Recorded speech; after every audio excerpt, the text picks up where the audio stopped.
במחציתו הראשונה של חודש יוני 2005 יצאנו קבוצת גמלאים מעפולה והסביבה למסע התוודעות עם פולין 60 שנה אחרי חיסול שלטון הנאציזם. רובנו בוגרי קורס שנושאו היה אירופה של לפני ובזמן מלחמת העולם השנייה, עם הדגש על מה שעוללו הנאצים ליהודי אירופה. הקורס התקיים במסגרת הקתדרה העממית דור לדור בעפולה. התחלנו את מסענו בוורשה הבירה, והוא התמשך על פני ערים ועיירות, מחנות מוות, אתרי הריגה ואנדרטאות זיכרון. את המסע הוביל צוות נהדר בראשותה של גברת עידית פרי, היסטוריונית וחוקרת שואה, שאף הקנתה לנו את הידע במהלך כל השנה שלפני המסע. סרטנו מוקדש לסיור הקשה במחנה מיידנק. סיור שרשמיו העזים מתמצים בכתובת החרוטה, יהא גורלנו אזהרה לכם.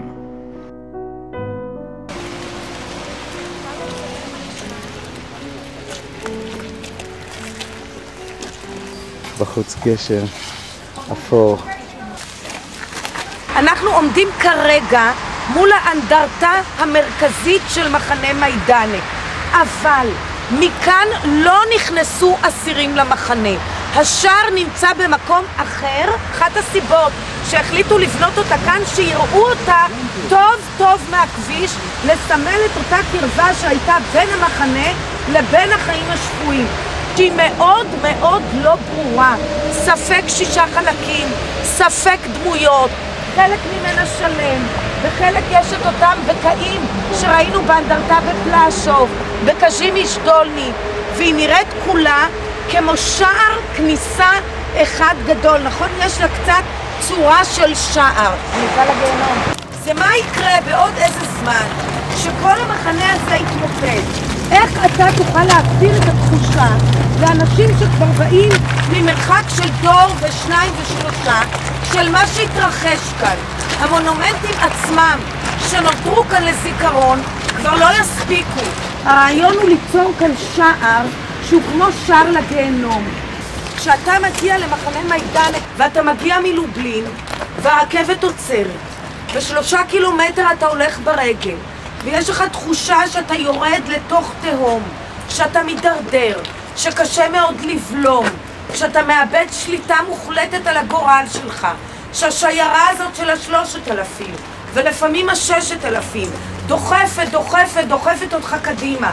אתה לא יכול לעצור, אתה כמעט נופל, אחד תומך בשני, קשה להסתכל לצדדים, כי מהצדדים יש כלבים, יש שומרים, ואחר כך גדרות תיל, משוננות ודוקרות, ואתה מוצא את עצמך פתאום בתוך עולם אחר, נפרד לגמרי מהאתמול שלך, לא יודע מה אמור לקרות מחר, למה בכלל הגעת לכאן, מה עומד להיות כאן, האם זהו מחנה השמדה, האם במחנה הזה יהיו חיים.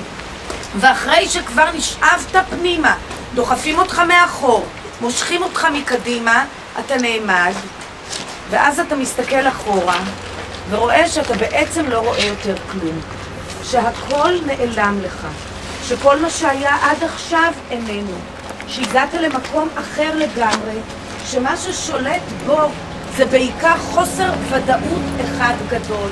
והאנדרטה הזאת באמת נותנת תחושה לא רק של עוצמה, אלא גם של סכנה, של משהו מאוד מאוד לא ברור, של משהו ששואב ושואב ושואב אותך.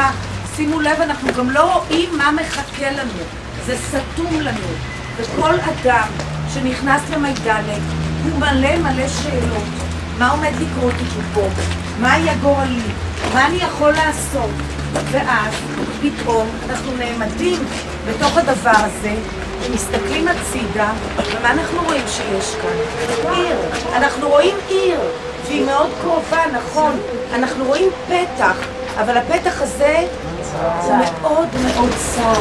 ומה מסמל הפתח הזה בתוך התופת, בתוך הבריאה, שנעלם האתמול? אולי תקווה, מה עוד? בריחה.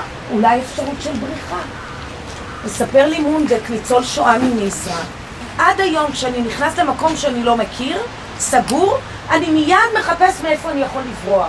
התחושה הזאת של הסגירות, שנעלו אותך, שלא השאירו לך בכלל אלטרנטיבות, שאתה לא אדון לגורלך, מלווה אותו כל כך קשה, אז מה חושב אסיר כשהוא מגיע למיידנק?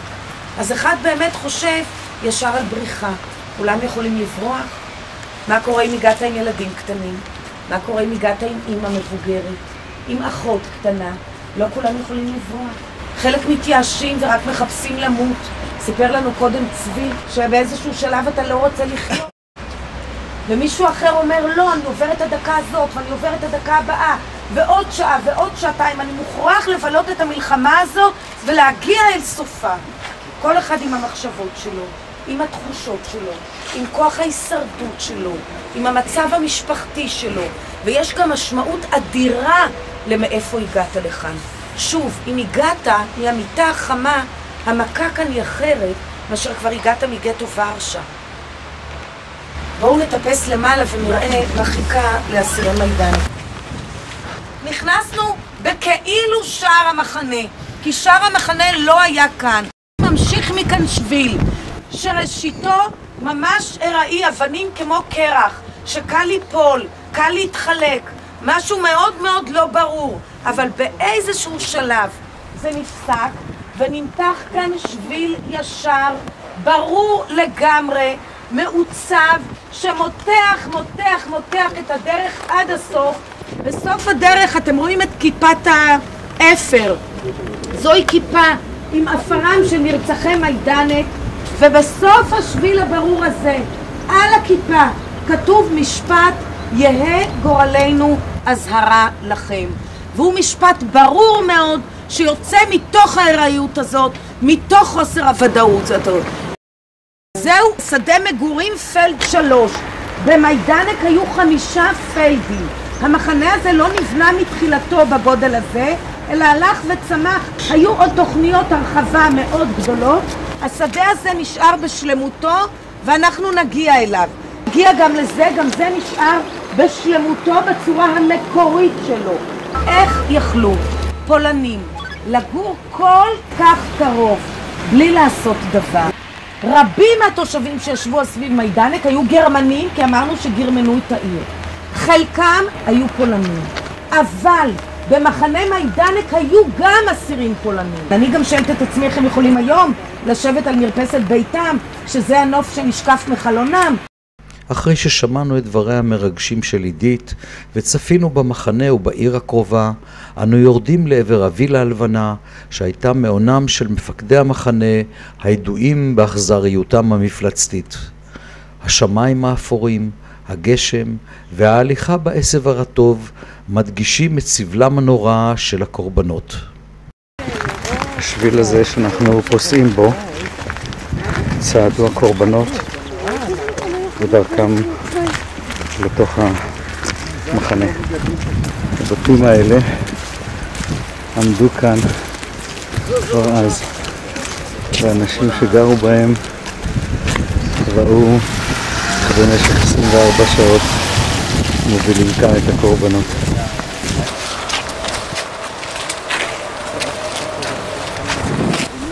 אנחנו נכנסים עכשיו בשער המקורי של מחנה מיידנק. כאן בשער של מיידנק נעשית הסלקציה הראשונה בין גברים לבין נשים.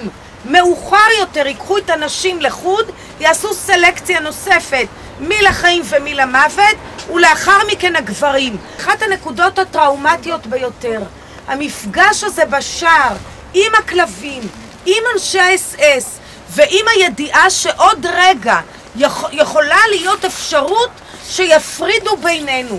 המשך העדות של הלינה. היינו נסוגים כל הזמן לאחור כדי להשהות את רגע הפרידה מחילק. משפחות אחרות השתמשו באותו התכסיס. בנים, אבות ובעלים נפרדו בחיפזון מאנשים, התחבקו והתנשקו. אנשי ה-SS באכזריות דחפו אותם, ירו בנסוגים לאחור, הלמו בצורה עיוורת. עוד כמה חיבוקים חמים נמרצים והשיג אותנו שוטו של הנאצי. ניצבים אנו בכיכר הסלקציה. מה קורה כאן בכיכר הזו? והיא תמיד הייתה אדומה.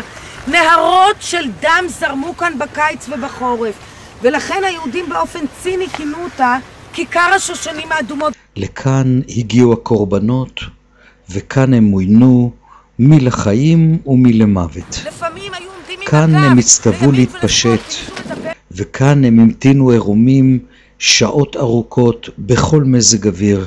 נשבה רוח סוערת, קרירה ואכזרית. עמדנו בתוך המון נשים וילדים, באמצע מגרש ענק, רועדת מקור ומעייפות. לא היה לנו מושג לאן יובילו אותנו, או מה יעשו בנו. שעת הצהריים קרבה. הנאצים הוציאו, שימו לב, כל הזמן קבוצות אנשים מתוך ההמון, והריצו אותם לצריפים, אתם רואים אותם פה, שעמדו לא רחוק. איש לא חזר מהם, ולא יכולנו לדעת. הגרמנים נקטו בכל שיטות ההטעיה האפשריות כדי לסמא את העיניים ולגרום לתהליך הזה הרי ללכת חלק. הקורבנות משתפים פעולה. אמא כיסתה אותי במעילה והצמידה אותי אליה בחום. קחי מעיל, יהיה לך קר. הרוח הייתה כה חזקה שבקושי עמדנו על הרגליים. לאחר שעות רבות של עמידה במגרש, לאחר לילות ללא שינה, לאחר הסיוט בקרון חשבתי, יהיה כבר מה שיהיה, רק שזה יסתיים העינוי הזה. לא אכפת לי כבר מה יעשו בנו. ואז אמא ליטפה את ראשי, ניחמה והרגיעה. עוד מעט אלינקה, סבלנות אמרה, בעוד שעה קלה יובילו אותנו לבית המרחץ. נתרחץ ונחליף בגדים, אחר כך נלך למחנה, לצריפים שרואים מכאן, מאחרי גדר התיל. ננוח לנו שם, ואחר כך ישלחו אותנו בוודאי לעבודה בשדה. האם בצריפים אמא היו מיטות וסמיכות ואוכל? שאלתי. בהשפעת המילים של אמא התחלתי לחלום על בית המרחץ והצריפים. אבל לא כך תכננו הנאצים את הדברים. זה הצריף של התספורת. לכאן נכנסות כל הנשים במיידנק. זה לא משנה מה עלה גורלך בסלקציה או גורלך. במיידנק היו מגלחים את השיער לא רק מהראש אלא גם משאר חלקי הגוף. מה זה שיער בשביל אדם? זה הרי כמו תעודת זהות. זה משהו כל כך אישי. כבר איבדת בכניסה את האח שלך או את אחותך או את האמא. בסלקציה נפרדו משפחות ולא מצאו אחד את השני. אמרו לך להתפשט, אתה נכנס הנה אז אתה עובר את התגלחת. כל כך מהר מקלפים ממך את כל האנושי שבך. קראו לה גוטה, והיא באמת הייתה טובה וגם יפה. וכשניצבו כל הנשים בתור אצל הספר הוא הכיר אותה. היה זה הירש הזקן שזכר איך סיפר אותה לראשונה בחייה כשהייתה תינוקת חייכנית. אז היו לה טלטלים ואימא שלה חפנה בשקית כמה טלטלים למזכרת. הוא אמר לה, שמעי, אם את עוברת מהחדר הזה במהירות אני לא גוזרת שערך. לא היה זמן למחשבות רבות והיא המשיכה. קשרה לראשה מטפחת והמשיכה. סיפרו לגרמני שהיא יודעת לעשות בובות יפות, והגרמני רצה בובה. היא קיבלה את כל החומרים שנדרשו לה ורחנה על מעשה הבובה בדבקות, ואחרי 3 ימים כשהייתה עסוקה בשזירת שערה של הבובה הבריק רעיון גאוני במוחו של הגרמני. בואי, בחרי לך את השערות המתאימות לבובה שלך. אני לא יודעת לעשות בובות עם שערות כאלה, גמגמה גוטה. מאז לא ראינו יותר את גוטה. וזה חדר הטושים. כאן היו מעבירים את האנשים שנכנסו למיידנק את המקלחת. בכיכר השושנים האדומות, ועשו את הסלקציה, קודם כל הכניסו את הנידונות לחיים. כי הנידונות לחיים יצאו מפה, ואז ראו את זה גם הנשים האחרות. יוצאים דרך הדלת הזאת החוצה אל המחסנים שסיפקו להם על הבגדים או נעליים וכן הלאה. אם באת הנה ונידונת למוות, כי אז מחכה לך מקלחת חמה. אנשים שנכנסו לכאן והיה חשד שהשחלת משהו למעיים או לפי הטבעת, היו משרים אותם כאן במים רותחים, ועד שלא היה יוצא כל מה שיש לך בפנים, לא היית יכול להמשיך הלאה. וגם אם לאחר מכן עוד חשבו שלא יצא ושיש לך משהו בפנים, היו מסמנים לך בגדול על הגב צלב אדום, ואנחנו נראה בסוף הסיור שלנו מה עשו עם כל אלה שצלב אדום סומן על גבם. תאי הגז במיידנק יכלו להכיל בבת אחת 1,200 קורבנות. אבל היו 3 ו4 ו5 ו6 הגזות ביום, שהוא תלוי בתנועת הרכבות. במיידנק השמידו בהתחלה בעזרת מנועי דיזל בחד תחמוצת הפחמן. מאוחר יותר, משפותח הציקלון ב, הושלחו פחיות הגז לתאים דרך פתח בתקרה, ותהליך ההמתה הוחש. ועוד תא אחד. גם הוא דלת פלדה משריינת. וזה הקוקר שדרכו אפשר היה להסתכל ולראות מה המצב. סיפרתי לכם שאלינה עומדת שם והיא אומרת שכל הזמן מכניסים קבוצות של נשים והן לא יוצאות. אלה שעמדו כאן בכיכר השושנים האדומות לא ראו את מה שקורה. למה? כי הרי ברגע שהגיזו למוות את הקורבנות האלה, הוציאו אותם הרי מהדלת האחורית כאן, אלה לא ראו. עכשיו המתחם הזה של תאי הגז, חסר כאן צריף שעמד כאן, הוא היה בנוי בצורת חטא, והדלתות שמהם הוציאו את הגופות היו לכיוון הזה, ולכן האנשים שעמדו שם לא ראו את זה. מה עשו עם הגופות? כל השטח הזה שאתם רואים עד הפעמון שם, עד הכביש, היה פשוט קברי אחים ענקיים. האש בערה כאן 24 שעות ביממה. האש המשיכה לעלות לשמיים, השכנים המשיכו לגור במקומות שלהם, איש לא הפגיז את מיידנק, ומלאכת ההשמדה כאן נמשכת כמעט 3 שנים ברציפות.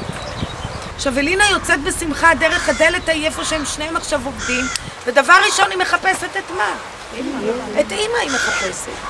ואלה מסתכלת עליה במבט בעיניים. אלה זאת אשתו של אחיה שכבר איננו, והיא אומרת היה לה מבט כזה בעיניים, ואז היא מנערת אותה אלה ואומרת עכשיו תשתקי, אין לך ברירה, מהרגע הזה אני אמא שלך ואין ברירה, מי ששורד חייב להמשיך הלאה. הן נכנסות כולם לאחד הצריפים הראשונים, ויש בדיוק דקה לקחת איזשהו בגד, איזשהו נעל, משהו כדי לחסות את הגוף. נכנסנו לאחד מצריפי בתי המלאכה, שהיום יש בו איזושהי תצוגה. המספרים כאן והעובדות הם מאוד מאוד ישנים, כבר הרבה שנים פה לא חידשו. בין היתר מציג מספרים, נתונים, פנים, תמונות מהמשלוחים והמעשים המחפירים שקרו כאן.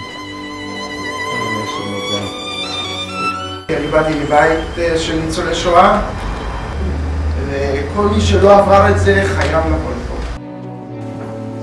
עבודת פרח, התפשטות וטיפול. יותר מיום אחד כזה יהודי לא שרד בשביל להסיע את הדבר הזה הלוך וחזור. עכשיו, הרי מחנה מיידנק, אין כאן, יש כאן לטרינות, אבל הכל מלוכלך, ומלא צואה, ומלא מחלות. אודיליו גלובוצ'ניק היה מגיע הנה, פשוט מתחילת הדרך השחורה, ועד לסופה, שורות של יהודים, והסוס פשוט היה צועד עליהם כדי לצאת נקי מתוך מחנה מיידנק. האוזניים שומעות, המוח ממאן להאמין. אין גבול לרוע, אין גבול לסדיזם.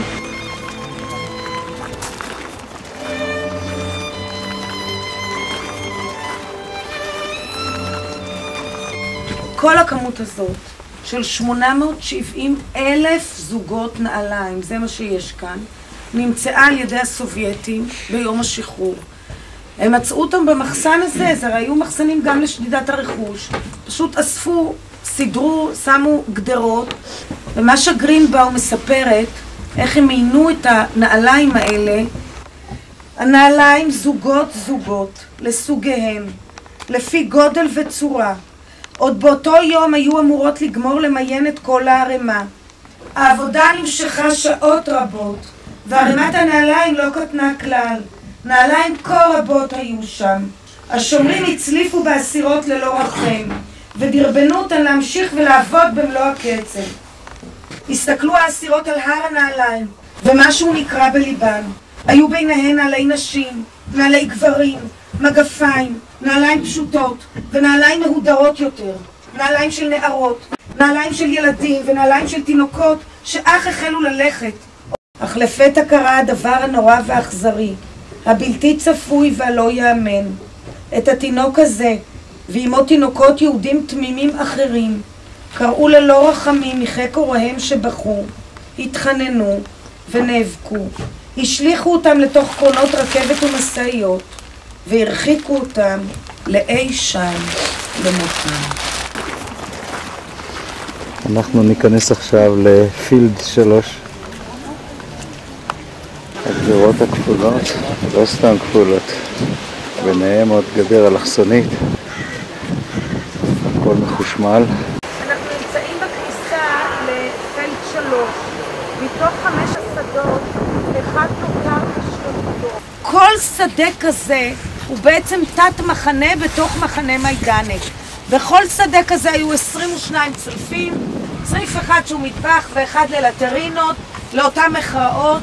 בכל ברק כזה גרו כ-600 אסירים בצפיפות מחרידה, ועליהם אחראי הבלוק אלטסטה, ויש לכל בלוק את החוקים שלו, תלוי גם בבלוק אלטסטה. עודנו עומדים בשערו של פילד 3, ועידית ממשיכה ומתארת את הנעשה בגיהינום מיידנק.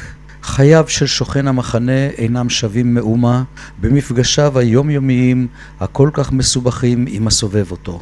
הוא רעב ומצומק, לבוש סחבות וחבול, הוא לבד עם עולמו, ובנוסף הוא משתייך לקבוצת עבודה, אבל גם לקבוצה אחרת בדרגש השינה.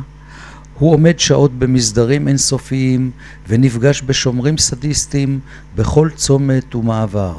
המפגש עם שומר ה-SS שבשער ועם הגדר החשמלית הוא שוב מפגש טראומטי. כאן הסיפור על אבא של חיים פרידמן, קצר הרוי, ששומר מנוול, מסיר את משקפיו וזורק אותם, כך שבחיפושיו אחריהם ילכד למוות על הגדר החשמלית.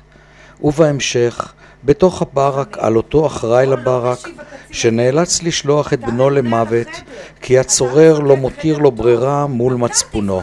זהו בני דוד. 4 בנים רצחתם לי בשבועות האחרונים. את אשתי ואת 2 בנותיי איבדתי. דוד הוא היחיד שנותר לי, משענתי היחידה, עצמי ובשרי. אין לי זכות לשלוח להורג אף אחד מן האחרים, אבל דוד הוא עצמי ובשרי ויסלח לי האלוהים. ממשיכים את דרכנו פה בין הצריפים.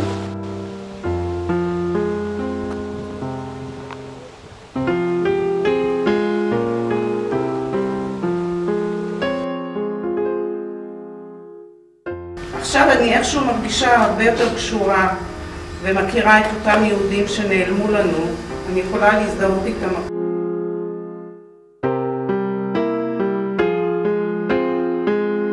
לכאן, אל שולחן הביטורים היו מביאים את אותם קורבנות שצלב אדום סומן על גבם לפני רציחתם. כאן הייתה פלוגה של אסירים, יהודים כמובן, מבטרת את הגופות בחיפוש אחרי אבני חן ותכשיטים. רק אחר כך הם הובלו למשרפות. משסיימו האסירים את יום עבודתם, הם היו נחבלים ברגליהם אחד לשני ומובלים למגוריהם בבור שמחוץ למבנה.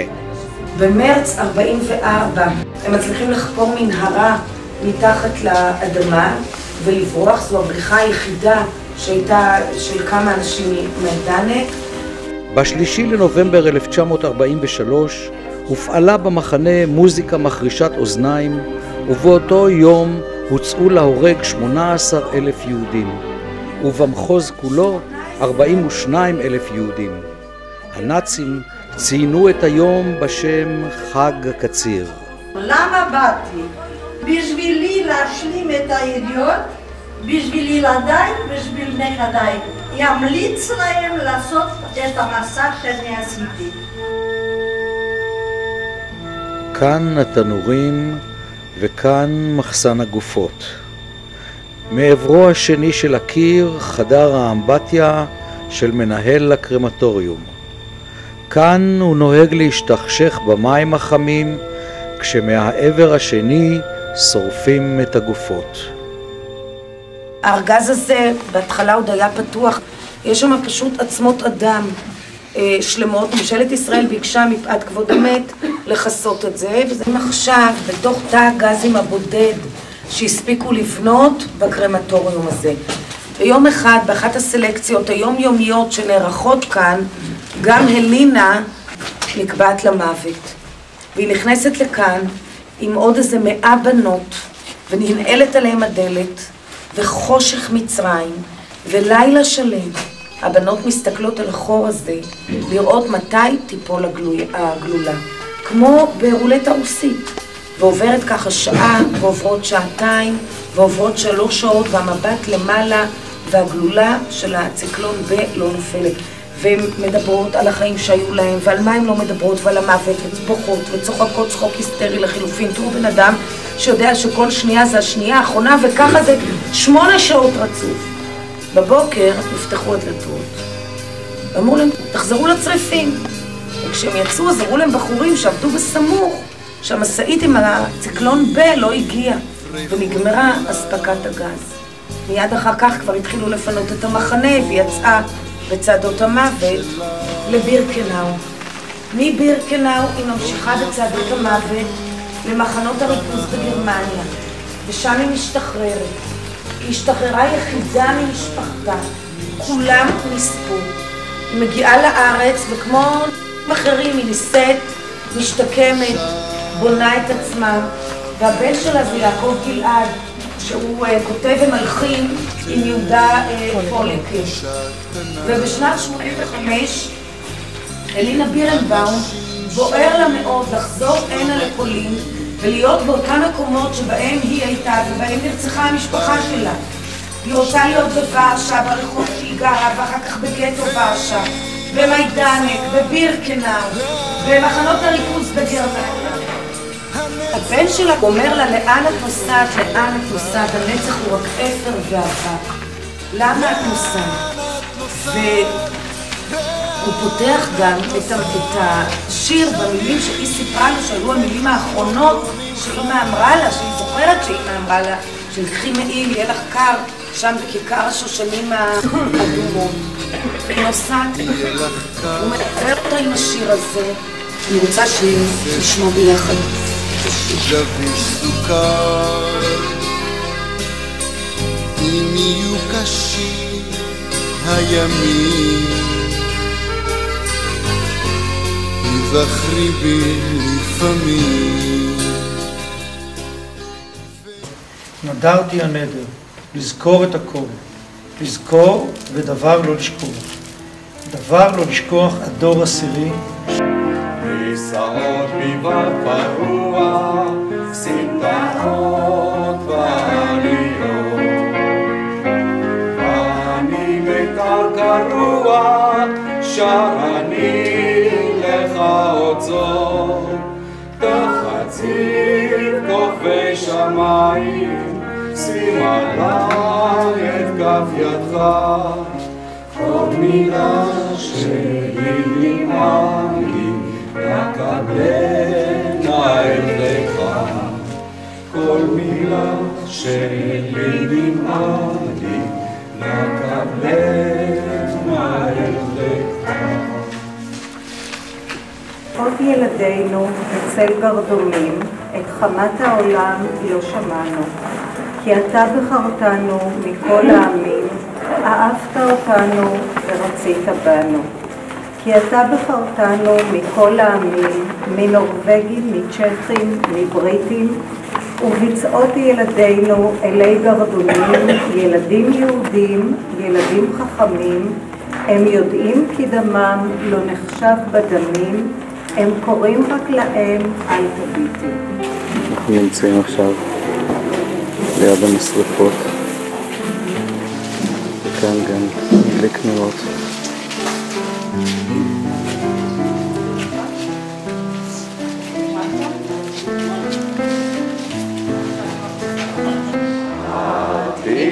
כבר עד שנות 2000 להיות עם חופשי בארצנו, ארץ ציון ירושלים. בכל דממה דקה, תחת מטריות, בגשם זלפות ורוח עזה, נפרדים מאפרם של קדושי מיידנק.